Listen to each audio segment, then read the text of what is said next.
재밌는 이야기 하나 해드리겠습니다. 재밌는 얘기입니다. 유머예요. 20대 결혼한 부부가 있었습니다. 40년 가까이 열심히 살았습니다. 자녀들 다 성장해서 출가했고, 이 부부가 어느 날 하나님의 음성을 들었어요. 하나님께서 이 부부에게 찾아오셔서 지금까지 너희들 참 열심히 살았다, 수고했다. 내가 너희에게 소원 한 가지씩 들어주겠다. 각자의 소원을 하나씩 말해봐라. 얼마나 감사한지. 나도 그랬으면 좋겠는데. 그죠? 아내가 말합니다. 저는 남편하고 같이 세계 일주 여행을 해보는 게 소원입니다. 그러자 하나님께서 오냐, 알았다. 그 순간 짠! 아내의 손에 세계 일주 여행 상품권 탁 주어졌어요. 할렐루야. 남편에게 묻습니다. 남편이 저는 아내가 없는 곳에서 말씀을 좀 드리겠습니다. 왜 그럴까? 아내가 잠시 자리를 피해줬어요. 그랬더니 남편이 말합니다. 저는 한 40살 어린 여자하고 살고 싶습니다. 이렇게 얘기하는 거예요. 그러니까 하나님께서 네 아내는 남편하고 너하고 세계 일주 여행한다는 게 그게 소원이라는데 뭐라고? 40살, 40살 어린 여자하고 살고 싶다고 예끼놈아, 못된 놈! 라고 말씀하신 게 아니라 우리 하나님 너무 좋으신 하나님. 뭐냐, 알았다. 그 소원도 들어주셨어요. 그래서 하나님께서 뭐냐, 알았다. 네 소원 들어주마 하는 순간 이 남편 앞에 40살 어린 여자가 짠! 하고 나타난 게 아니라 어떻게 했을까요? 이 남편이 짠! 100살 노인이 되어버렸습니다. 별로 웃기지가 않으신가 보네. 재밌는 얘기라고 했는데 가만히 보면 우리나라 사람들은 전반적으로 얼굴 표정이 좀 딱딱한 편이에요. 예전에 한 TV에서 실험을 했어요. 실험을 했는데 버스나 지하철로 출근하는 사람들 약 1000명가량을 그 얼굴 표정을 딱 잡았어요. 출근하는 사람들. 근데 그 중에 절대 다수 94% 압도적 1위 표정이 뭔지 아십니까? 무표정.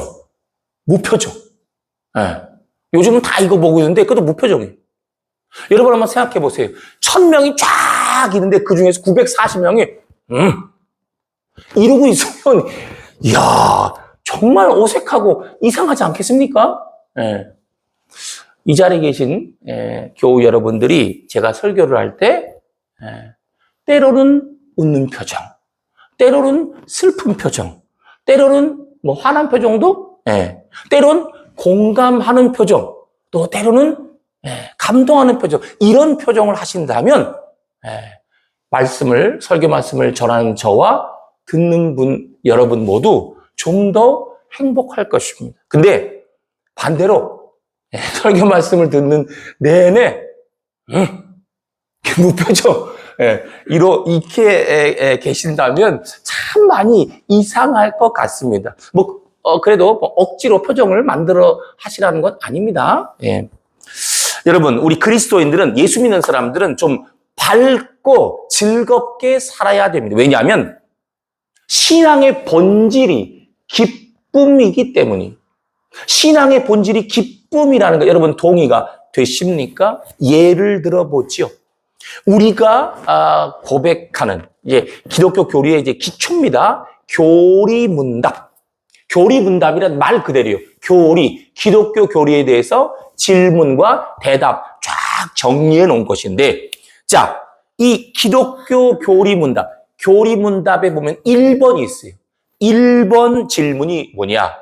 사람의 제일 되는 목적은 무엇입니까? 이게 1번 질문이에요. 1번이에요. 여기에 대한 대답은 뭘까? 사람의 제일 되는 목적은 무엇입니까? 이거예요. 자, 화면 주세요. 같이 읽겠습니다. 시작. 사람의 제일 되는 목적은 하나님을 영화롭게 하고 영원토록 그를 즐거워하는 것입니다. 이거예요. 사람의 제일 되는 목적, 첫째, 하나님을 영화롭게 하는 것, 하나님께 영광 돌린다는 것이, 그리고 둘째, 영원토록 그를 즐거워하는 것이다. 영원토록 하나님을 즐거워하는 것이다.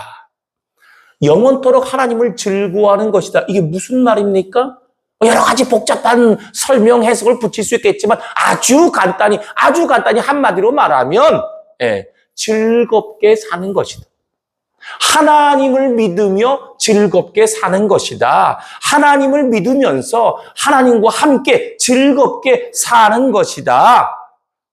하나님 믿는 것은 즐거운 것이다. 이 말. 지금 이 시간 여러분께 질문 드리겠습니다. 여러분, 즐거운 삶을 살고 계십니까? 속으로 대답하시기 바랍니다. 우리 가족이 있어서 속으로 대답하세요. 즐거운 삶을 살고 계십니까? 여러분 삶에 웃을 일이 많이 있습니까? 아니면 한숨과 눈물, 괴로운 일이 더 많이 있습니까? 우리 삶에 웃을 일이 많다. 참 좋죠. 감사합니다. 행복하지요. 그런데 우리가 잊지 말아야 할 것은 사실 한번 따져보세요. 곰곰이 생각해 보세요. 우리 삶에서 묻어나는 웃음은 기쁨에서 나오는 진짜 웃음도 있지만 때로는 어처구니 없는, 기가 막혀서 어처구니 없어서 웃는 그런 황당한 웃음도 있다는 거예요. 오늘 본문 창세기 18장에 나오는 사라의 웃음도 기쁨에서 나오는 진짜 웃음이 아니었어요. 다 같이 화면톡에 창세기 18장 10절로 12절 함께 읽도록 하겠습니다. 시작. 그가 이르시되 내년 이맘때 내가 반드시 네게로 돌아오리니 네 아내 사라에게 아들이 있으리라 하시니 사라가 그 뒤 장막문에서 들었더라. 아브라함과 사라는 나이가 많아 늙었고 사라에게는 여성의 생리가 끊어졌는지라. 사라가 속으로 웃고 이르되 내가 노쇠하였고 내 주인도 늙었으니 내게 무슨 즐거움이 있으리요. 아멘. 그렇습니다. 사라는 지금 웃고 있죠. 근데 왜 웃고 있습니까? 왜 웃어요? 사라 생각에 황당해서. 하나님께서 하시는 말씀이 이치에 전혀 맞지 않기 때문이에요. 사라 지금 나이 89세입니다. 근데 그런 자신에게 내년 이맘때쯤 아들을 낳을 것이라 이렇게 말씀하시니 아무리 하나님 말씀이라도 기가 막힌 것입니다. 황당한 거예요. 그래서 웃은 것입니다. 그러니까 기쁨에서 나오는 진짜 웃음이 아니라 기가 막혀서 어처구니 없어서 웃은 거예요. 이 본문 12절에 나오는 사라가 속으로 웃고 요 구절이 나오는데 여기서 웃다에 해당하는 히브리어는 차호크라고 합니다. 근데 이거는 진짜 웃음이라기보다는 비웃음, 조소 이런 뜻이에요.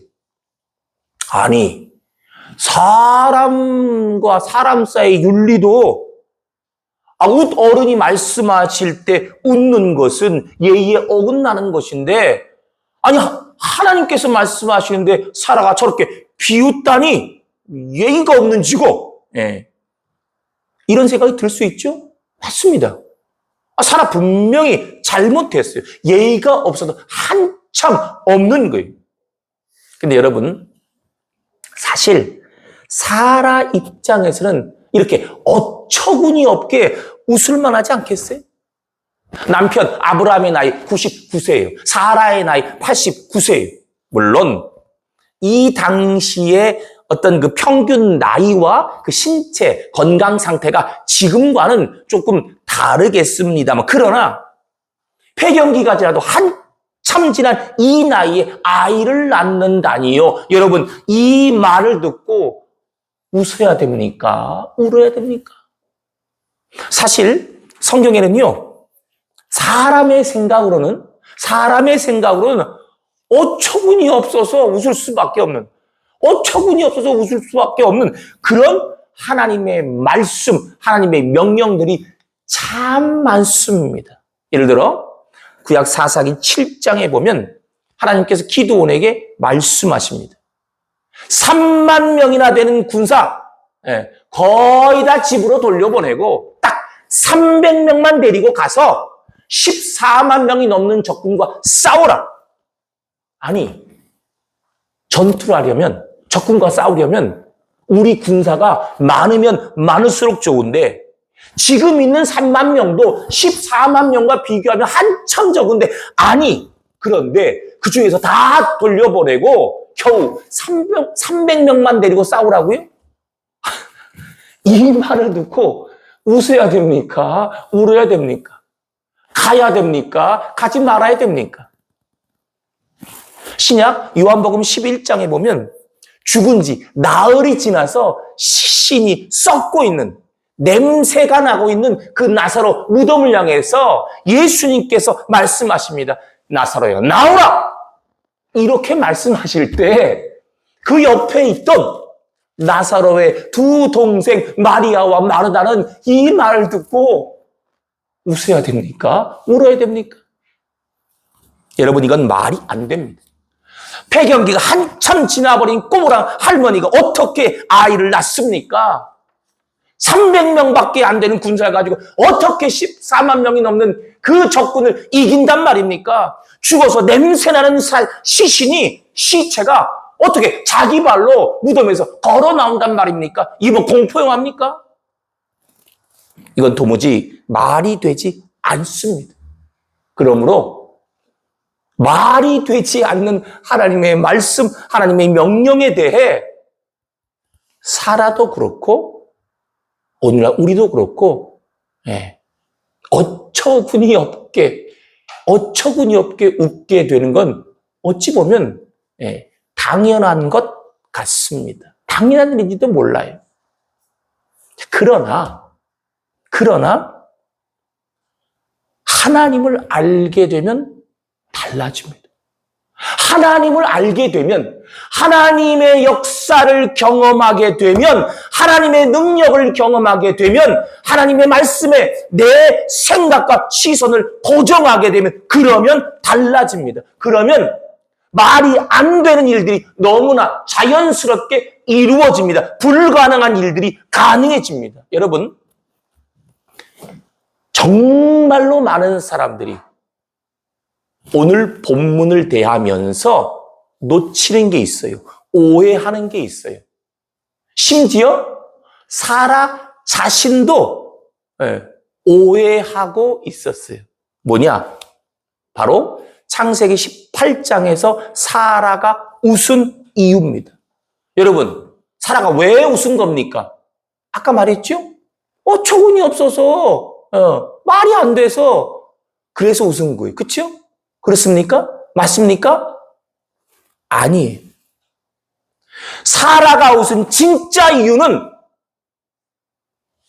사라가 아직 하나님을 몰랐기 때문에, 하나님의 능력과 역사를 경험하지 못했기 때문에, 하나님의 말씀에 내 생각과 시선을 고정하지 못했기 때문에, 하나님을 알지 못했기 때문에, 그래서 웃은 거예요. 그래서 진짜 웃음 대신 어처구니 없는 비웃음, 조소가 나온 겁니다.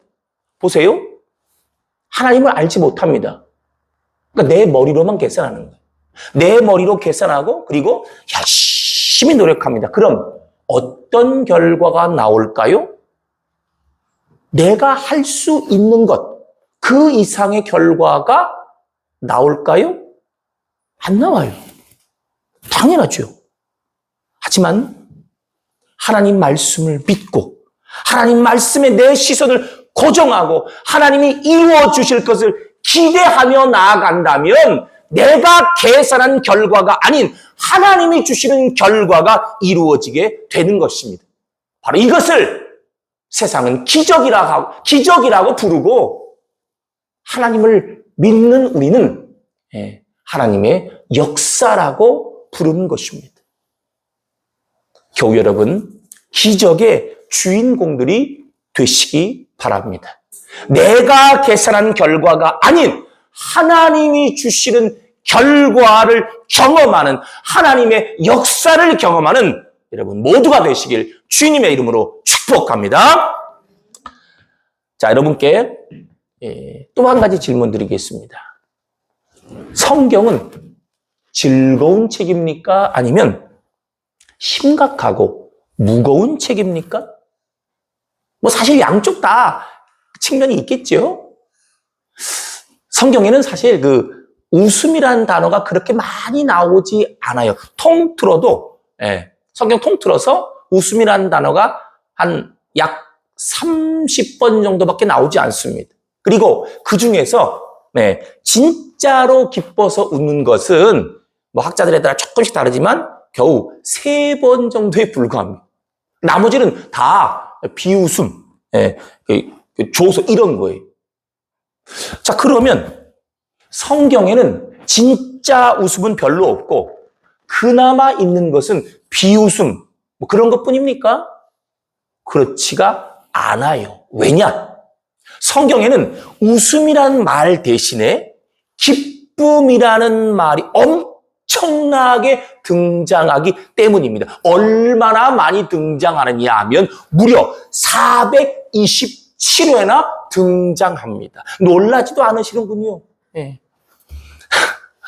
웃음이라는 말이 이 얼굴 표정에서 겉으로 드러나는 그런 외형적인 것이라면 기쁨이라는 말은 내면에서 넘쳐나는 것입니다. 즉, 성경은요, 얼굴에 나타나는 외형적인 웃음보다 우리 내면에서 넘쳐나는 기쁨, 하나님으로 인한 참된 기쁨을 강조하고 있는 거예요. 다시 말해, 하나님께서 우리에게 내가 너희를 진짜 웃도록 만들겠다.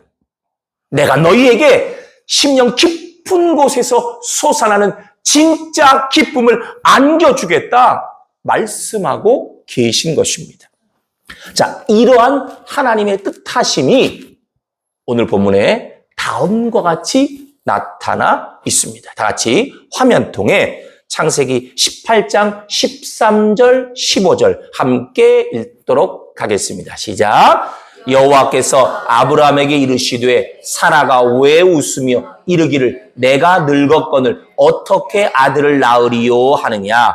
사라가 두려워서 부인하여 이르되 내가 웃지 아니하였나이다. 이르시되 아니라 네가 웃었느니라. 아멘. 자, 여러분 이거 잘 보십시오. 이거 잘 느껴보셔야 돼. 이 대목에서 지금 하나님과 사라 사이에 어떤 분위기가 조성되고 있는지 곧 느껴지십니까? 하나님께서 사라에게, 하나님께서 아브라함이 말씀하신 건데 사라를 대상으로 말씀하신 거죠.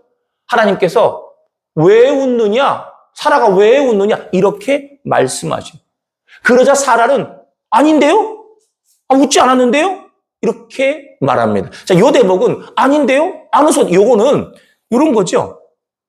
저도 그렇고 여러분도 그렇고 그런 경험 있을 거예요. 어렸을 때 얼떨결에 뭘 잘못했어요? 그래서 왜 그랬어? 그러면 순간 아닌데요? 내가 안 했는데요? 이렇게 발뺌하는 경우 있잖아요. 이제 이런 거예요. 지금 사라가 이런 거예요. 자, 근데 그 다음 대목이 중요합니다. 웃지 않았다고 발뺌을 하는 사라에게 하나님께서 뭐라고 말씀하시냐? 이게 중요해요. 다시 한번 18장 15절 보세요. 제가 읽겠습니다. 사라가 두려워서 부인하여 이르되 내가 웃지 아니하였나이다. 그 다음 이르시되 아니라 네가 웃었느니라. 여러분 이 마지막 부분 이르시되 아니라 네가 웃었느니라. 이 말씀, 이 하나님의 말씀에 어떤 의미가 담겨 있을까요? 사라야, 네가 감히 하나님의 말씀을 듣고 웃더니 아들을 낳을 것이라 이 말씀을 듣고 웃더니 이제는 웃지 않았다고 감히 거짓말까지 하느냐? 이런 식으로 하나님께서 사라에게 좀 책망하시고 추궁하시는 그런 의미가 담겨 있는 것일까요? 물론 하나님께서 이 대목에서 사라를 향해 좀 가볍게 책망하시는 그런 의미도 없진 않아요. 하지만 여기에 담긴 하나님의 뜻은 사라를 향한 추궁보다는, 잘 들으셔요, 사라를 향한 약속과 복주심에 초점이 맞춰져 있어요. 독일의 권위 있는 구약학자인 카일 델리치는 이르시되 아니라 네가 웃었느니라, 이 구절에 담긴 메시지는 두 가지다. 첫째, 사라를 향한 하나님의 의지요. 둘째, 사라를 향한 하나님의 선포다. 하나님의 의지, 하나님의 선포. 이게 무슨 말이냐면, 일시되 아니라 네가 웃었느니라 라고 하는 하나님의 말씀 속에는 아들을 낳을 것이라는 하나님의 말씀을 믿지 못하고 그냥 웃어 넘기는 사라를 야단치시는 하나님이 아니라 오히려 하나님의 약속을 믿지 못하는 사라를 하나님의 약속을 믿는 사라로 만드시겠다는, 하나님의 말씀을 믿지 못하는 사라를 믿는 사라로 바꾸어 주시겠다는 하나님의 의지가 담겨 있다는 것입니다. 그리고 그러한 하나님의 의지는 결국 사라를 향해 놀라운 복을 주시겠다는 하나님의 선포로 연결된다는 거예요. 자, 그러니까 쉽게 말해 이런 거예요. 사라야, 너 지금 웃었지? 나의 약속에 대해서 말도 안 되는 것이라고 그냥 웃어 넘겼지?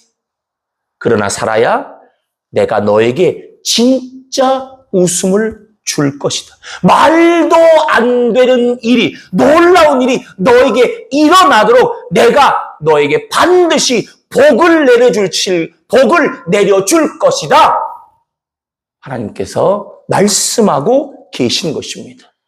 그리고 이러한 하나님의 말씀은 오늘 두 번째 본문인 창세기 21장에서 이렇게 실현됐습니다. 다 같이 화면을 통해 창세기 21장 6절 함께 읽도록 하겠습니다. 시작. 사라가 이르되 하나님이 나를 웃게 하시니 듣는 자가 다 나와 함께 웃으리로다. 아멘. 그렇습니다. 오늘의 두 번째 부분인 창세기 21장, 여기에도 사라의 웃음이 등장합니다. 그런데 여기 나온 웃음은 앞서 창세기 18장에 나온 웃음과는 다른 것이었습니다. 말도 안 된다고 하는 비웃음 아니에요. 여기 나오는 창세기 21장에 나오는 웃음은 감사의 웃음, 확신의 웃음, 고백의 웃음이었습니다. 진짜 이 속에서 나오는 진짜 웃음, 진짜 기쁨이었어요. 창세기 21장 6절에 기록된 이 웃게 하시니라는 히브리어 단어를 살펴봐도 사라의 진짜 웃음을 확인할 수 있어요. 여기 나오는 이 웃다라는 해당하는 히브리어는 세호크라고 합니다. 이것은 구약성 통틀어서 두 번밖에 안 나오는 단어인데 그 뜻은 파안대소, 한박 웃음 이런 뜻이에요. 그러니까 예전에는 웃지 않았어요.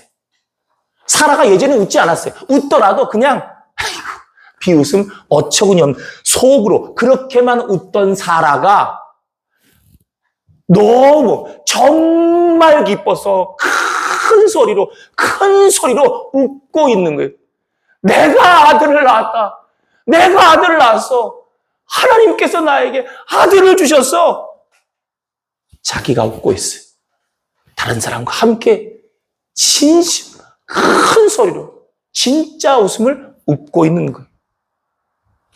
이 사라의 웃음에는 말로 표현할 수 없는 감격이 담겨 있습니다. 그리고 하나님을 향한 감사의 고백이 담겨 있습니다.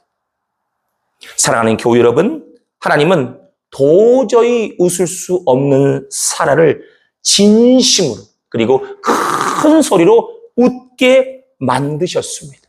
이와 마찬가지로 비록 지금은 웃을 수 없는 우리라 해도 웃을 일보다 한숨 쉬고 괴로워하고 울 일이 훨씬 더 많은 우리라 해도 하나님 우리 아버지께서 우리를 반드시 웃게 만드실 거라는 이 사실을 믿으시기 바랍니다. 사라의 불신의 웃음을 진짜 웃음으로 바꾸어 주신 하나님께서 사라를 진심으로 웃게 만드신 바로 그 하나님께서 우리 모두에게 진짜 웃음을 주실 줄로 믿습니다. 선배 목사님의 간증입니다. 이 목사님은 신학교를 졸업하고 곧바로 평소에 기도하던 대로 중국 선교사 가서 사역을 시작했습니다. 뭐 지금도 그렇지만 이 목사님께서 사역하시던 1990년대 후반, 2000년대 초반은 중국 선교의 상황이 정말로 열악했어요. 특히 그 공안, 중국 공안의 횡포는 우리가 상상하는 그것 훨씬 이상이었는데 어느 주일 지하교에서 몰래 예배를 드리고 있는데 갑자기 중국 공안이 들이닥쳤어요. 쾅쾅쾅쾅. 문을 부수는 소리에 이 목사님 일단 교인들부터 먼저 비밀 통로로 대피를 시켰는데 사실은 그만 중국 공안에 체포됐어요. 그때부터 옥살이를 했는데 그때의 고통 정말로 감당기 어려운 것이었습니다. 특히나 이제 공안에 체포될 때 이 목사님 오른쪽 다리가 부러진 중상을 입었는데 옥살이를 하면서 뭐 제대로 치료도 받지 못해서 결국 한쪽 다리를 심하게 저는 장애인이 됐어요. 1년 6개월이 지난 후 감옥에서 나와 이제 한국으로 강제 송환되던 그날 뭐 제대로 된 목발도 없어. 그냥 이상한 막대기 하나 붙잡고 그거 의지해서 쩔룩쩔룩거리며 여객선으로 오르고 있는 이 목사님 마지막으로 중국 땅을 바라보며 한숨을 쉬었습니다. 자기도 모르게 눈물이 흘러내렸습니다. 하나님, 아무런 열매도 없이 내 다리만 이렇게 만들어서 저를 보내시다니요. 근데 그 순간 저 멀리 부두 한쪽에서 그 지하교회 아이들이 8살, 12살, 13살 아이들이 목사님을 바라보고 있었어요. 그리고 목사님과 시선이 딱 마주치는 순간 아이들이 환하게 웃으며 이렇게 십자가 표시를 했어요. 아이들이 만들어 보내는 십자가 표시를 보는 순간 목사님은 이렇게 고백했습니다. 나의 눈물을 거두어 가시고 내 슬픔을 기쁨으로 바꾸어 주시는 하나님을 찬양합니다. 그리고 하늘을 바라보며 찬양을 드렸습니다.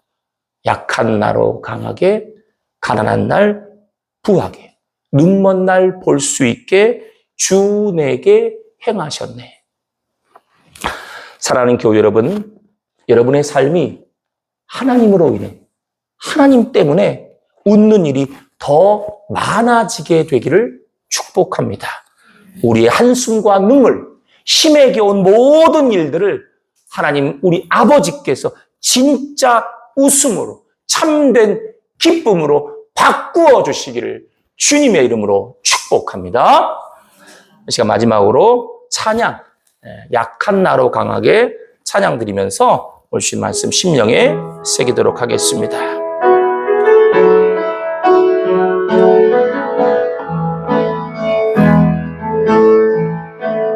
약한 나로 강하게, 가난한 날 부하게, 눈먼 날 볼 수 있게 주 내게 행하신. 다시 한번 약한 나로 강하게, 가난한 날 부하게, 눈먼 날 볼 수 있게 주 내게 행하셨네. 호산나 호산나 죽임당한 어린 양. 호산나 호산나 예수 다시 사. 호산나 호산나 호산나 호산나 죽임당한 어린 양. 호산나 호산나 예수 다시 사셨네. 아멘. 기도하시겠습니다. 사랑과 은혜가 풍성하신 하나님, 오늘도 말씀을 통해 은혜와 깨달음을 주시니 진실로 감사드리옵나이다. 오늘 주신 말씀대로 저희 모두 웃지 못하는 사라를 웃게 만드시는 그 하나님을, 내 눈물을 거두어 가시고 내 슬픔을 기쁨으로 바꾸어 주시는 그 하나님을 다시 한번 확실하게 붙들 수 있도록 인도하여 주시옵소서. 우리 모두에게 참된 기쁨을 주시는 예수 그리스도의 이름으로 기도드리옵나이다. 아멘.